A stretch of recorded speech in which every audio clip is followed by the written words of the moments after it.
Saudi अरब की एक और जो तेल तनसीबात हैं उनके ऊपर अटैक किया गया और पेट्रोकेमिकल जो रिएक्टर है उसको निशाना बनाया गया। पाकिस्तान की जानिब से कोर कमांडर कॉन्फ्रेंस में आसिम मुनीर साहब ने इसको कंडेम भी किया और उन्होंने कहा जी कि ईरान को चाहिए कि वो सऊदी अरब के ऊपर हमले ना करे। सऊदी अरब की जो अमन बहाल करवाने की कोशिशें हैं उनको सऊदी अरब की कमज़ोरी ना समझा जाए। नाज़रीन, चीज़ें इंतहाई क्रिटिकल होती जा रही हैं।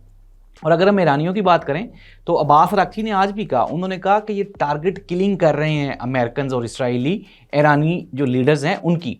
इससे जंग खत्म नहीं होगी, इससे तो जंग मजीद फैलेगी। दूसरी जानिब जो अमेरिका के वाइस प्रेसिडेंट जेडी वेंस हैं उन्होंने कहा जी कि बहुत सारी चीज़ें ऐसी हैं जिनके ऊपर डेवलपमेंट हो गई है और ईरान के पास जो तजावीज़ भेजी गई हैं और ईरान की तजावीज़ जो हमने ली हैं उनके ऊपर गुफ्तो शुनीद हो रही है। आज डोनाल्ड ट्रंप ने एक सहाफ़ी को जवाब देते हुए कहा कि हम काफ़ी सारी चीज़ों को लेके तो अमन मुआहदे के करीब पहुंच चुके हैं, लेकिन ईरान ये चाहता है कि हर सूरत में सीज़ फायर की जाए। लेकिन नाज़रीन, जो एक तरफ तो कोशिशें हैं और दूसरी जानिब जो स्टेटमेंट्स हैं वो भी हैं।